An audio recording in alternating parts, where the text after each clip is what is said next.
مساء الخير، عاملين ايه؟ هنعمل النهارده طاجن مكرونه بصدور الفراخ زي اللي بنجيبه من المحلات بالظبط، بس طبعا هيبقى احلى بكتير.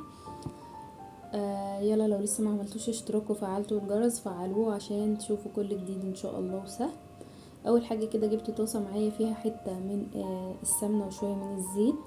هبدا ان انا اشوح صدر فرخه معايا حوالي 300 جرام مقطعه مكعبات كبيره بالشكل ده كده. هشوحه كويس قوي على نار عالية لحد ما لونه كله يتغير ويبدأ يتحمر معايا بسيط.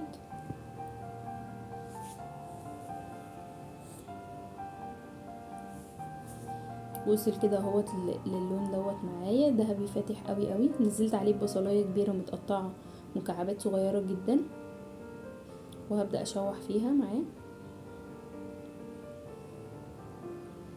وصل كده للدرجة دي البصل بقى دهبي برضو على خفيف خالص. هنزل معايا ب2 فلفل رومي و1 فلفل حامي اختياري، وهبدأ ان انا اقلب فيهم برضو كده مع بعض.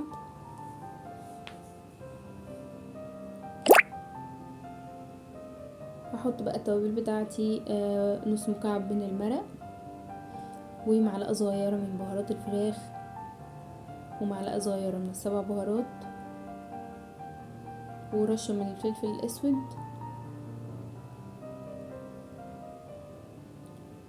وشوية من الزعتر المجفف لو مش متوفر خلاص، بس بيديها صراحة طعم تحفة تحفة يعني.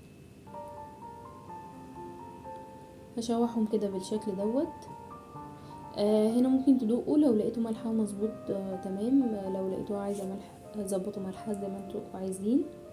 وبعدين هحط كده اقل من ربع كوبايه من الميه المغليه بحيث ان التوابل كلها تمتزج في الفراخ، ما يبقاش قطع عليها توابل وقطع لا. وهسيبها بقى لحد اما الصوص دوت يتقل خالص، او الميه دي تختفي بالشكل دوت. شايفين شكلها تحفه، ممكن تتاكل كده اصلا. بس جبت بقى في نفس الطاسه، شلت الفراخ بره، وفي نفس الطاسه حطيت 4 طماطميات مضروبين في الخلاط مع مكعب مرق وفصين من الثوم ومعلقه كبيره من صلصه الطماطم، وكمان معلقه صغيره من السكر. وحطيت شويه زيت ونزلت بيهم في الزيت كده بالشكل دوت. دي هتبقى الصلصه بتاعتنا او الصوص اللي هنحطه على المكرونه. وحطيت توابل عندي فلفل وكزبره وكمون وملح، نص معلقه من كل حاجه. وهسيبها تغلي على النار، انا مش عايزاها تتسبك، وكمان عايزه قوامها يبقى ولا خفيف ولا تقيل. خلاص كده هجيب بقى البايركس اللي عندي او الطواجن الفخار او طواجن صغيره، او الاطباق اللي هي الالومنيوم اللي زي بتاعت محلات الكشري، اي حاجه تفضلوها. انا هنا هعملها في بايركس. هحط الفراخ بقى من تحت اول حاجه، وهوزعها كده واظبطها بحيث ان كل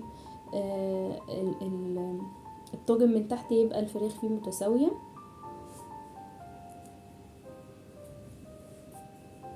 بالشكل ده كده.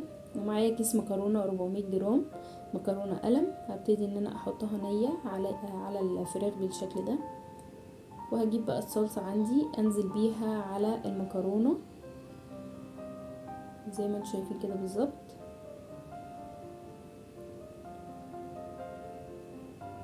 بعد كده هنزل بقى بالميه المغليه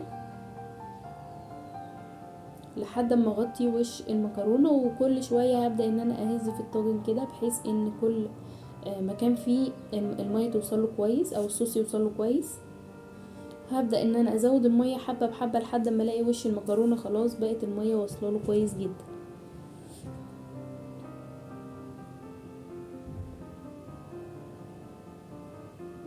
بقى كده بالشكل دوت. اغطيه بقى بورق فويل، هغلفه كويس قوي، ومشغله الفرن عندي على درجه حراره 200. هحطه في الفرن لحد ما يغلي، وبعدين هبص عليه واوطي النار ل180 ياخد اخر كده 5 دقايق. هو كله على بعضه هياخد حوالي تلت ساعه. جوسي والمكرونه مستويه 100%. هوريكم دلوقتي. وبصراحه الفراخ مع المكرونه اللي بالصوص الاحمر ديت مدياله طعم تحفه ومخليه طعمها جميل جدا. ان شاء الله جربوه تعجبكم.